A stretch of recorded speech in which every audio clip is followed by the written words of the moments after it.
Assalamualaikum warahmatullahi wabarakatuh. Bersama saya Irmayanti, calon guru penggerak angkatan 9 dari SMP Negeri 6 Wonomulyo, Kabupaten Polewali Mandar. Berikut ini adalah tugas aksi nyata modul 2.3, coaching untuk supervisi akademik. Selamat menyaksikan.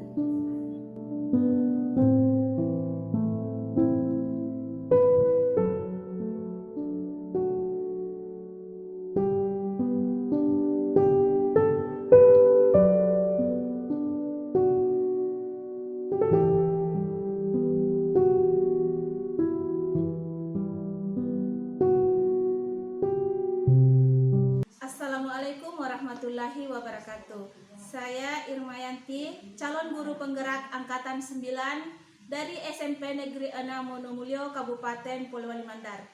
Kali ini saya tidak sendiri, saya sedang ditemani oleh Ibu Nur Hidayah, guru bahasa Indonesia di SMP Negeri 6 Wonomulyo. Assalamualaikum Bu Nur Hidayah. Waalaikumsalam Ibu. Bagaimana kabarnya hari ini Bu? Alhamdulillah sangat baik. Oke ya. Terima kasih atas waktunya. Hari ini kita akan melakukan percakapan praobservasi ya Bu ya.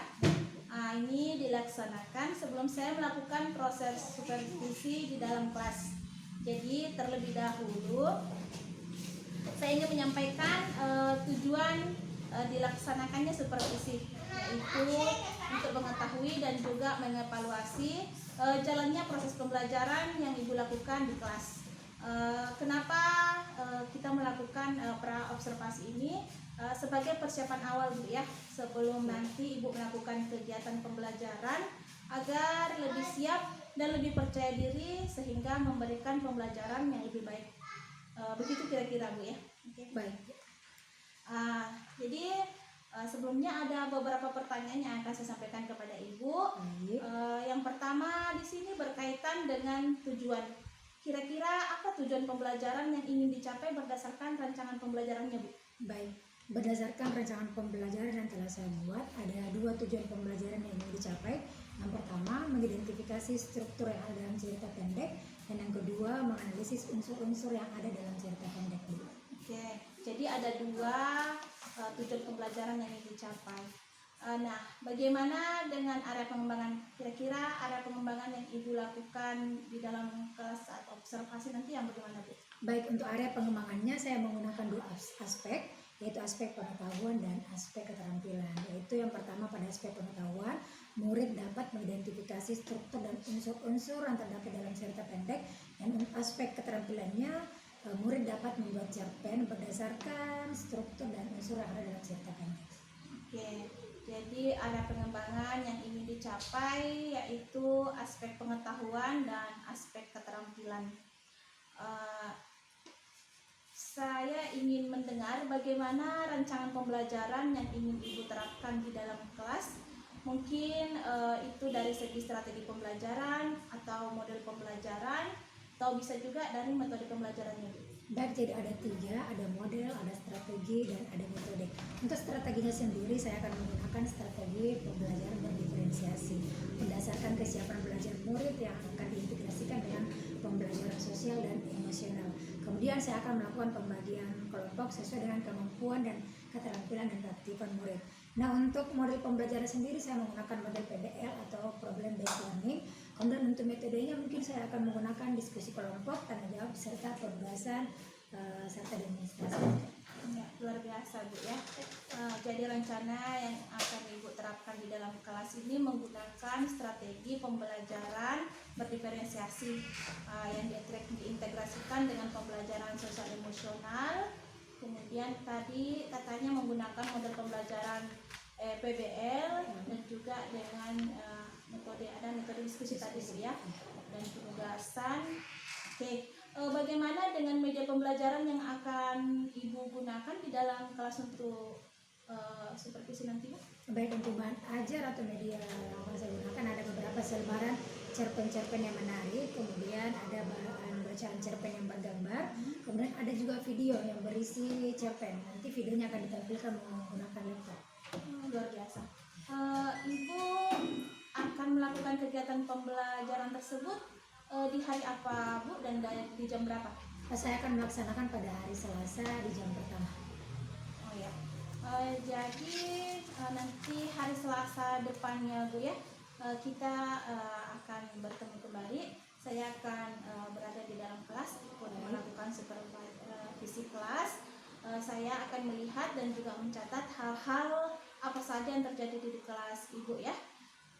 Nah, setelah Ibu lakukan kegiatan observasi atau pembelajaran di kelas, kita akan melakukan percakapan lanjutan, yaitu percakapan pasca observasi yang nanti jika berkenan Ibu Bapak pengajar praktek juga akan mendampingi. Sebelum kita akhiri, kira-kira apa yang Ibu dapatkan dari hasil percakapan kita hari ini, Bu? Dari percakapan yang kita lakukan pada hari ini dapat saya lihat gambaran apa nanti akan saya gunakan pada pembelajaran, misalnya dari media apa yang akan saya gunakan, kemudian kegiatan apa saja yang akan saya lakukan di dalam kelas. Seperti itu, Bu. Mantap sekali, Bu ya. Terima kasih banyak, Bu, atas waktunya dan sudah bersedia berbincang-bincang dengan saya di percakapan pra observasi. Sampai bertemu di kegiatan observasi di hari Selasa depan ya Bu ya. Demikian percakapan kita hari ini. Sampai bertemu pada kegiatan observasi kelas dan juga perbincangan pasca observasi. Assalamualaikum warahmatullahi wabarakatuh. Waalaikumsalam warahmatullahi wabarakatuh.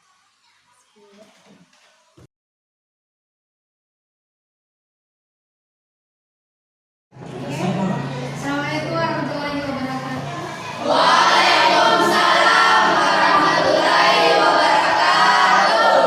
Selamat pagi dan salam sejahtera untuk kita semua. Bagaimana kabarnya hari ini? Baik. Nah, sebelum kita memulai pelajaran hari ini, alangkah baiknya menandaku berdoa terlebih dahulu sebelum belajar. Semoga apa yang kita pelajari hari ini dapat bernilai ibadah dan dapat bermanfaat. Tolong untuk kelasnya dipimpin doa. Sebelum kita belajar, mari kita berdoa dulu.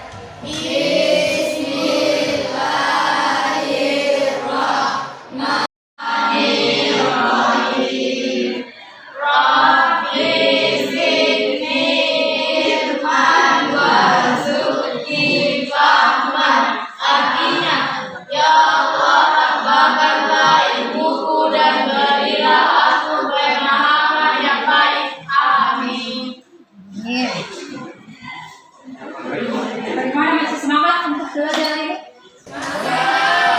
Semangat ya. Harus selalu semangat. Hilal tolong topinya di sini. Oke. Ibu tanya dulu, siapa yang tidak hari ini?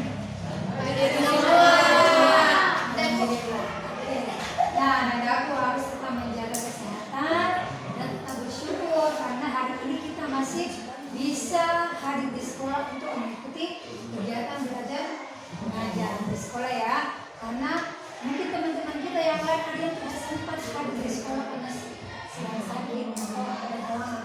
Jadi harus tetap bersyukur dan juga harus bahagia. Kalau tidak bahagia, bagaimana mau mengikuti belajar? Semangat! Harus tetap semangat.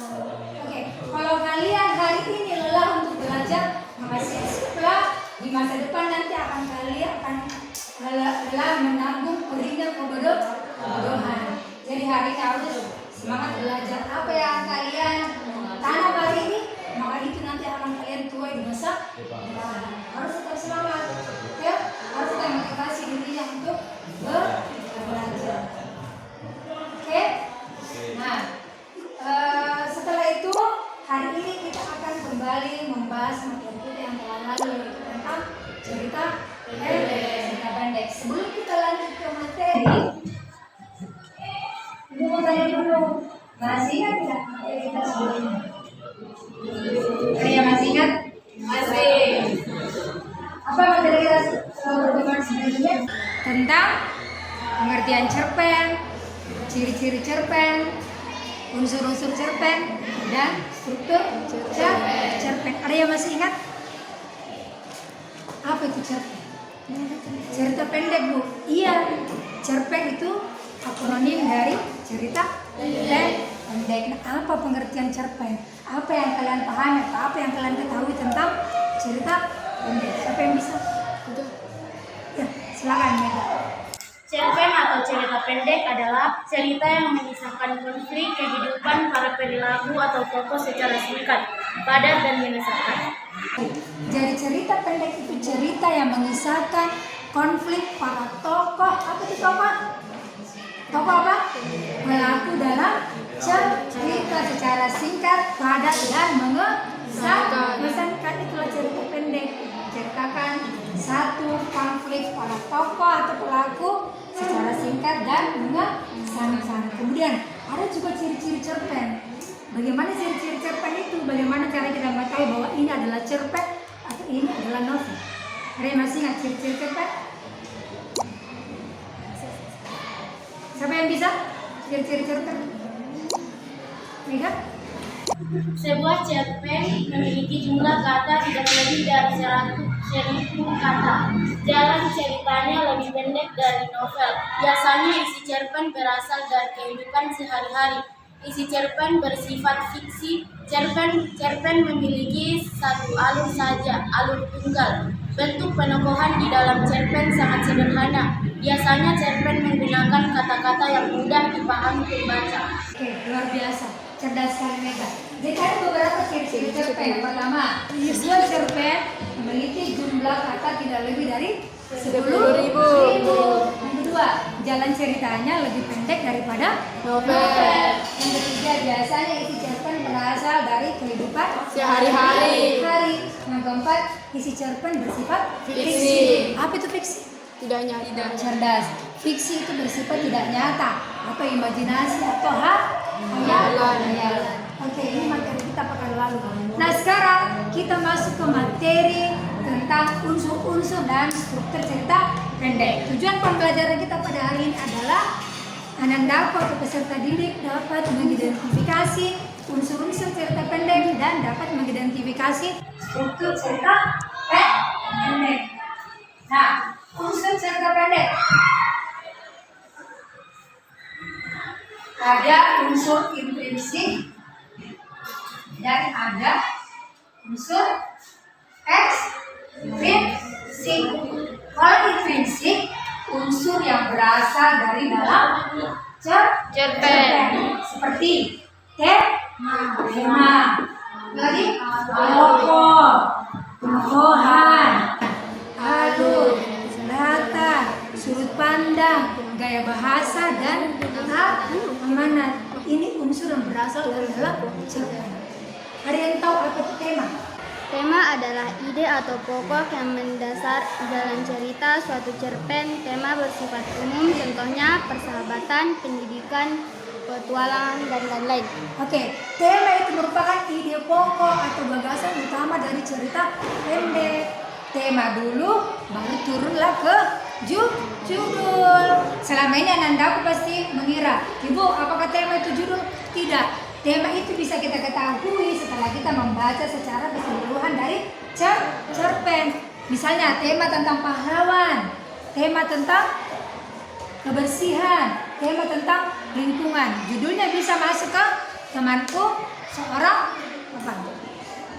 pahlawan. Kemudian sekolahku yang indah, ini masuk ke dalam tema kebersihan. Jadi tema itu luas, masuk turun ke judul. Jadi tema dan judul itu berbeda ya. Kalau tema itu ide pokoknya. Setelah tema apa lagi? Alur. Ya, alur. Ada yang tahu apa itu alur? Alur atau plot adalah urutan atau tahapan jalannya cerita dalam cerpen. Oke, cerdas. Alur itu disebut juga sebagai jalan cerita atau tahapan cerita. Alur terbagi menjadi tiga apa saja? Maju, mundur, dan campuran. Kalau maju bagaimana? Jalan ceritanya bergerak ke depan. Misalnya bercerita tentang hari ini dari pagi sampai malam, itu alur maju. Kalau mundur, bagaimana kalau mundur? Menceritakan Kalau mundur bagaimana alurnya? Kan kalau maju dari pagi sampai malam misalnya bergerak maju ke depan ceritanya. Kalau mundur berarti dia bergerak ke belakang. Artinya kilas balik menceritakan cerita yang telah. Aduh, cerdas. Kalau mundur berarti kembali ke saya lalu telah terjadi. Kalau alur campuran berarti ada alur Maju dan mundur. Oke, cerdas. Setelah alur apa lagi? Toko dan penokohan. Tokoh dan penokohan. Di awal tadi Ibu sudah menjelaskan kalau tokoh itu adalah pelaku dalam cerita. Kalau penokohan apanya tokoh? Watak. Apa? Wataknya. Antagonis. Apa lagi? Protagonis. Apa lagi? Banyak ya sifat atau watak tokoh. Misalnya baik, jahat, penyayang, bijaksana dan lain sebagainya. Ini adalah semua ya dari watak atau penokohan dari seorang tokoh dalam cerpen. Setelah itu apa lagi? Apa lagi unsur interest yang lain? Semangat. Ibu lagi loyo-loyo semua. Coba berdiri dulu semua. Silakan buat posisi paling nyaman. Oke, dengarkan instruksi ibu ya. Kalau ibu bilang clap, bagaimana? 1 kali. Kalau Ketli? Tidak. Kalau Bu? Ini supaya melatih konsentrasi kalian dan bisa kembali fokus belajar dan semangat. Siap? Siap. Clap, clap, clap. Candy. Satu orang serambut. Boom. Candy. Serambut di sana. Clap, clap, clap. Candy. Boom. Oke, kita dulu. Masih semangat belajar? Mana semangatmu? Semangat 1. Semangat 2. Semangat 3. Oke, luar biasa. Sekarang kita kembali lagi ke materi. Setelah tadi alur sudah, penokohan sudah, tema sudah. Apalagi yang lain? Unsurnya? Sudut pandang. Apa itu sudut pandang Saleh? Masih ingat? Sudut pandang itu ada 2 jenisnya. Orang pertama dan orang yang cerdas. Kalau orang pertama seperti apa dan gantinya? Mereka. Itu untuk sudut pandang. Selanjutnya latar. Masih ingat latar? Terbagi menjadi 3. Waktu, Tempat dan suasana. Apa lagi unsur yang lain? Gaya bahasa. Apa itu gaya bahasa? Cara penulis dalam menyampaikan cerita seperti apa Mega? Jadi gaya bahasa itu ciri khas dari seorang penulis cerpen. Apa yang terakhir itu? amanat. Apa tuh amanat? Pesan dalam cerita. Bisa dalam cerita. Amanat itu bisa tertulis dan bisa tersirat. Kalau tertulis berarti tertulis secara langsung di akhir cerita. Kalau tersirat kita sendiri yang menangkap apa pesan yang bisa kita ambil atau apa pesan yang bisa kita petik dari sebuah cerita. Nah ini untuk unsur cerpen. Sekarang struktur cerpen. Struktur cerpen ada berapa? 4. Ada ke? 4. Yang pertama orientasi. Yang kedua Rangkaian peristiwa. Kemudian yang ketiga Komunikasi.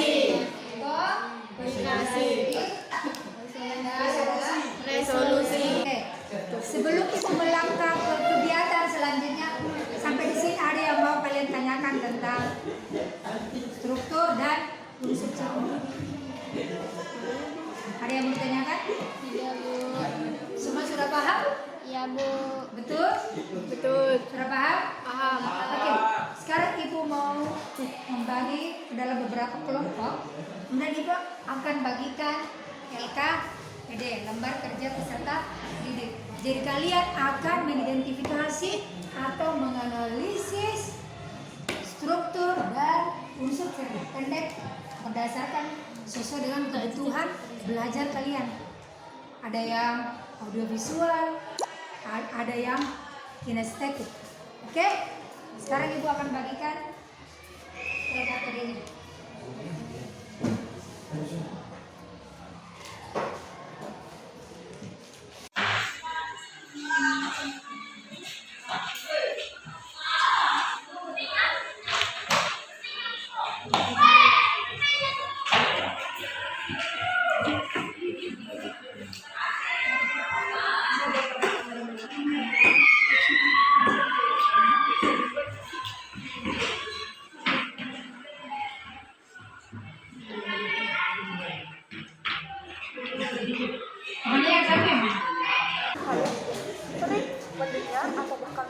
Oke, silakan disimak ya.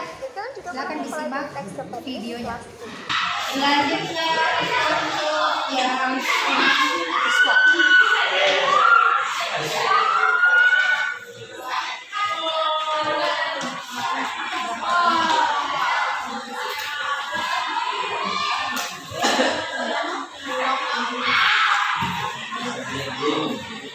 oke, ini cerpennya dibaca ya, baca dan dipahami. Setelah itu kalian nanti akan menganalisis unsur-unsurnya. Unsur intrinsik tadi ada berapa? Dari 7. Kemudian kalian analisis pemahamannya, tokohnya, bagaimana penukuhannya, bagaimana apa saja, dan bagaimana alatnya. Kemudian silakan dibaca. Selanjutnya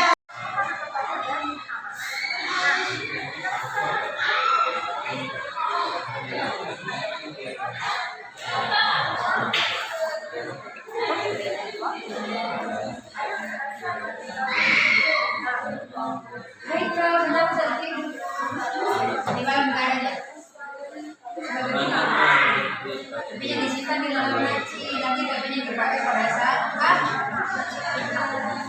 coba ditanya diperbaiki semangatnya Sekarang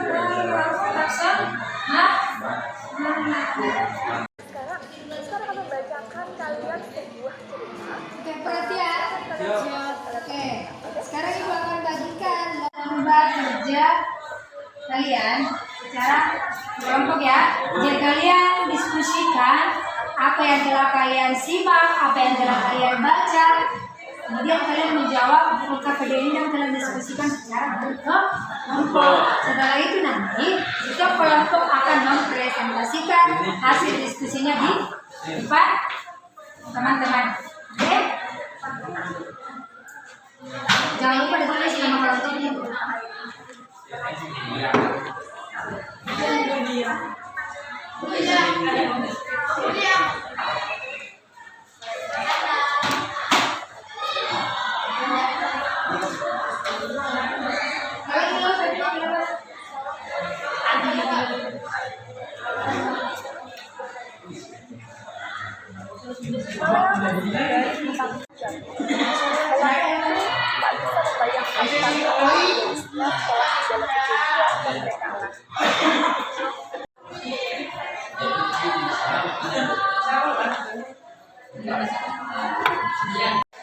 Pak Jokowi.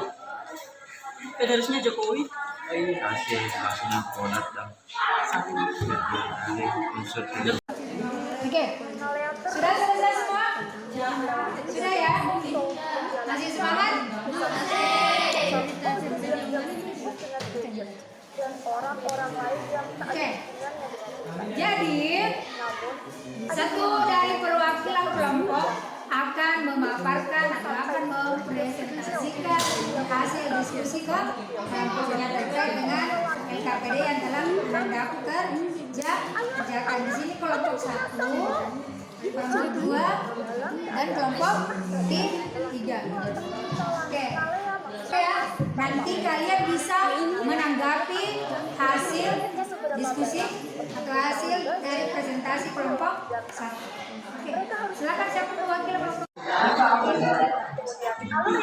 Saya dari kelompok auditorium yang mewakili dan akan membacakan hasil diskusi kelompok, yaitu unsur-unsur membentuk sebuah cerpen diantaranya alur atau plot, 2 tokoh dan karakter, 3 sudut pandang penulis, 4 konflik, dan 5 oda atau pesan, 6 latar waktu atau tempat dan suasana. Assalamualaikum warahmatullahi wabarakatuh. Waalaikumsalam warahmatullahi wabarakatuh. Kami dari kelompok estetik akan menyampaikan hasil diskusi kelompok kami bahwa cerpen yang baik adalah cerpen yang tersusun secara baik, yang dimulai dari orientasi, rangkaian peristiwa, komplikasi, dan resolusi. Kodak dan terdiri dari unsur interaksi dan ekstrinsik seperti alur, plot, latar, sudut pandang, penokohan, dan jalan. Bagaimana kelompok lain? Apakah sudah betul? Sudah betul ya? Ya, Bu. Pertama dulu kelompok. Waalaikumsalam warahmatullahi wabarakatuh. Saya dari kelompok visual akan memaparkan hasil diskusi kelompok kami, yaitu struktur. Cerpen terdiri dari orientasi, yaitu perkenalan, latar dan tokoh, rangkaian peristiwa, komplikasi, yaitu puncak peristiwa, dan yang terakhir adalah resolusi sebagai jalan keluar dari komplikasi tersebut. Sekian dari saya. Assalamualaikum warahmatullahi wabarakatuh. Waalaikumsalam warahmatullahi wabarakatuh. Bagaimana?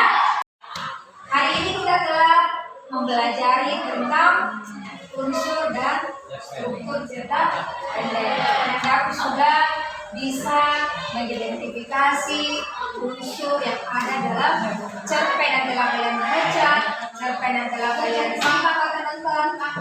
Begitu juga dengan strukturnya, kalian sudah bisa mengidentifikasi struktur cerpen yang ada dalam orientasi, rangkaian peristiwa, sampai dengan resolusi. Nah, sebelum kita mengakhiri pembelajaran kita hari ini, siapa yang bisa menyimpulkan materi yang telah kita pelajari? Pertama, tema. 2, alur. 3, tokoh dan penokohan. 4, latar. 5, sudut pandang. 6, gaya bahasa. Dan 7, amanat. Oke, cerdas, luar biasa. Terdiri dari orientasi, perkenalan, latar dan tokoh, rangkaian peristiwa, komplikasi, puncak peristiwa, dan yang terakhir adalah resolusi sebagai jalan keluar dari konflik tersebut. Bahwa cerpen yang baik adalah cerpen yang tersusun secara baik, yang dimulai dari orientasi, peristiwa, komplikasi, resolusi, dan oda, dan terdiri dari unsur intrinsik dan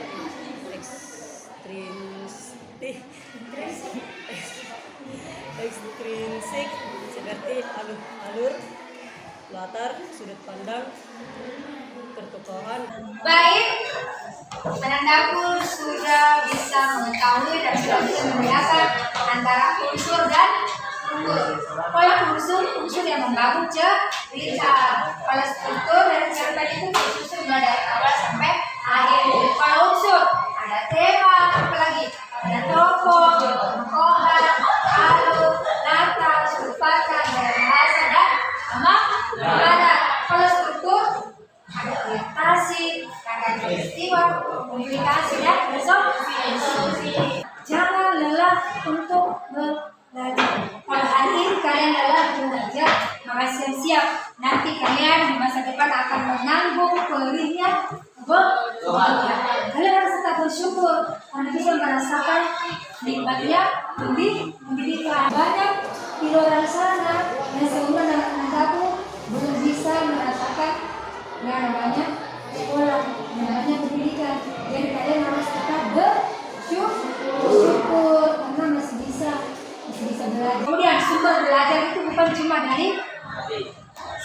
atau dari guru banyak sumber belajar. Apalagi sekarang kita sudah berada di era 4.0. Perkembangan teknologi semakin pesat.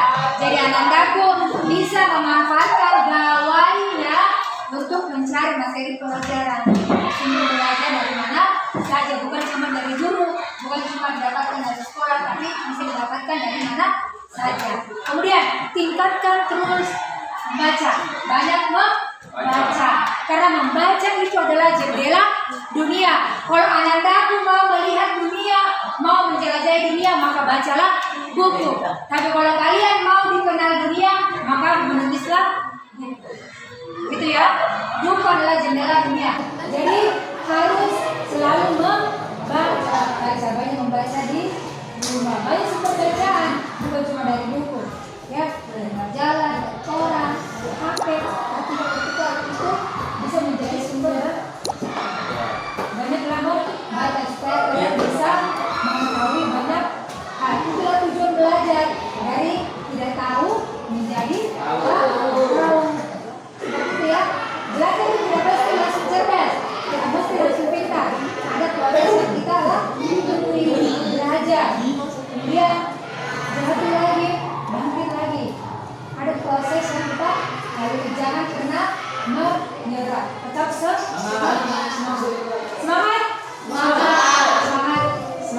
Oke, untuk mengakhiri pembelajaran kita hari ini, Ibu mengucapkan semoga anakku bisa belajar dengan baik di rumah, bisa mempelajari ulang kembali materi yang telah kita pelajari. Semoga apa yang kita pelajari hari ini dapat bermanfaat dan dapat bernilai ibadah. Sebelum pulang, sebelum mengakhiri, silakan Bapak kelas pimpin doa dulu sebelum kita akhiri pembelajaran kita.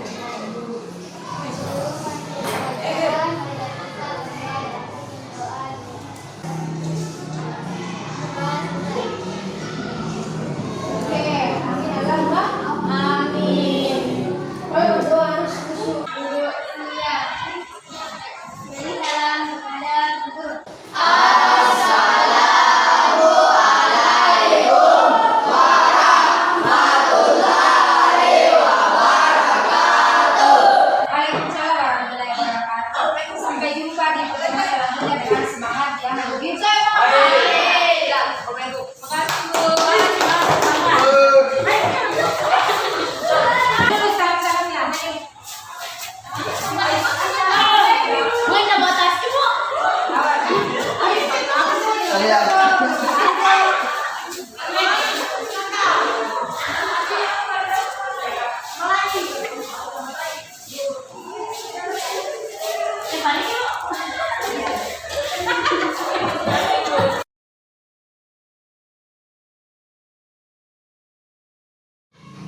Assalamualaikum warahmatullahi wabarakatuh. Bersama saya Irmayanti, calon guru penggerak angkatan 9 dari SMP Negeri 6 Wonomulyo, Kabupaten Polewali Mandar. Kembali saya ditemani oleh Ibu Nur Hidayah, guru bahasa Indonesia dari SMP Negeri 6 Wonomulyo yang telah diobservasi dalam kegiatan supervisi akademik di kelas. Di bawah bimbingan Pak Adi Sampurna Arifin sebagai pengajar praktek pada pendidikan guru penggerak angkatan 9 Kabupaten Polewali Mandar. Assalamualaikum Bu Nur Hidayah. Waalaikumsalam Ibu. Apa kabarnya? Alhamdulillah luar biasa. Ya, setelah melakukan supervisi pembelajaran di kelas, sekarang kita lanjut pada percakapan pasca observasi. Ya, baik Bu. Saya akan memberikan beberapa pertanyaan kepada Ibu Nur Hidayah terkait dengan jalannya proses pembelajaran yang sudah Ibu lakukan, dengan tujuan mengevaluasi sejauh mana proses pembelajaran yang sudah Ibu lakukan. Jadi, untuk pertanyaan pertama, apa yang Ibu Nur Hidayah rasakan setelah melaksanakan pembelajaran dengan memasukkan unsur berdiferensiasi dan KSE pada rancangan pembelajarannya? Baik Bu, tentunya saya merasa sangat senang dan lega dan juga mendapatkan pengalaman yang baru dalam menyusun rancangan pembelajaran menggunakan RPP berdiferensiasi dan di dalamnya memuat tentang PSE atau pembelajaran sosial emosional. Alhamdulillah ya. Jadi sudah berjalan dengan baik Bu. Kemudian bisa diceritakan kembali apa yang menjadi hambatan atau kendala saat pelaksanaan proses pembelajaran yang sudah dilakukan di kelas. Baik Bu, yang menjadi kendala utama pada saat proses pembelajaran itu pada saat mengondisikan siswa. Karena pada saat kegiatan diskusi kelompok, ada kelompok yang telah selesai lebih dulu, mereka berbicara sendiri, sedangkan kelompok yang lain belum selesai, mereka masih membutuhkan waktu untuk menyelesaikan diskusi. Ya. Oke. Kemudian pertanyaan selanjutnya, apa yang menurut Ibu Nur Hidayah pembelajaran ini, apakah Ibu sudah puas atau berhasil dalam pembelajaran tadi? Ya, baik Bu. Saya sudah merasa puas karena pembelajaran bisa mengalir dengan baik. Kemudian siswa juga antusias, semangat dalam belajar karena kita sudah berbagi mereka ke dalam bentuk diskusi kelompok. Oke, pertanyaan selanjutnya, apa hal positif yang sudah Bu Nur Hidayah lakukan selama proses pembelajaran? Hal positif yang saya lakukan adalah pemenuhan kebutuhan siswa. Karena dalam proses pembelajaran ini, setelah membagi siswa sesuai dengan kebutuhan belajarnya, siswa lebih semangat dan termotivasi untuk mengikuti pembelajaran. Kemudian kira-kira apa yang akan ditingkatkan untuk pembelajaran selanjutnya, Bu? Baik, yang saya akan tingkatkan dalam pembelajaran yang pertama tentunya mempersiapkan bahan ajar yang lebih menarik lagi, tentunya yang berpihak kepada siswa. Selanjutnya menggunakan pola atau RPP berdiferensiasi dan KSE yang insya Allah kedepannya saya akan membiasakan mereka untuk berdiskusi kelompok. Kemudian saya juga akan menggunakan pendekatan yang sesuai dengan kebutuhan siswa, misalnya membagi siswa sesuai dengan kebutuhan belajarnya. Apakah pemenuhan kebutuhan sesuai dengan audiovisual, kinestetik, atau auditorik, sehingga kedepannya nanti siswa lebih bersemangat untuk belajar karena pembelajaran sudah disesuaikan dengan kebutuhannya. Seperti itu, hebat, luar biasa Bu ya. Jadi itu rencana kedepannya ya Bu ya. Di sini saya bisa menangkap bahwa Ibu akan menyesuaikan dengan kenyamanan mereka dengan menggunakan gaya belajar masing-masing, seperti tadi katanya menggunakan gaya belajar visual, auditory, kinestetik, seperti itu Bu ya. Oke, mudah-mudahan nanti apa yang Ibu Nur Hidayah rencanakan dapat terrealisasi dan memberikan konsep pembelajaran yang lebih baik lagi ya Bu ya. Saya tunggu cerita-cerita Ibu apakah bisa direalisasikan atau tidak. Jadi kira-kira kapan ya Bu akan melakukan perubahan dengan rencana yang Ibu sampaikan tadi? Baik Bu, insya Allah saya akan lakukan secepatnya, tetapi pada saat semester genap, karena pekan ini sudah pekan terakhir untuk semester ganjil. Baik Bu, terima kasih banyak atas bincang-bincangnya ini. Sama-sama Bu. Mudah-mudahan apa yang Ibu rencanakan ini bisa secepatnya direalisasikan. Terima kasih ya Bu. Sama-sama. Demikian percakapan pasca observasi saya dengan Ibu Nur Hidayah yang telah melaksanakan kegiatan pembelajaran di kelas dan telah diobservasi pada kegiatan supervisi akademik. Sekian, Assalamualaikum warahmatullahi wabarakatuh. Waalaikumsalam warahmatullahi wabarakatuh. Terima kasih telah menonton video kami. Salam dan bahagia.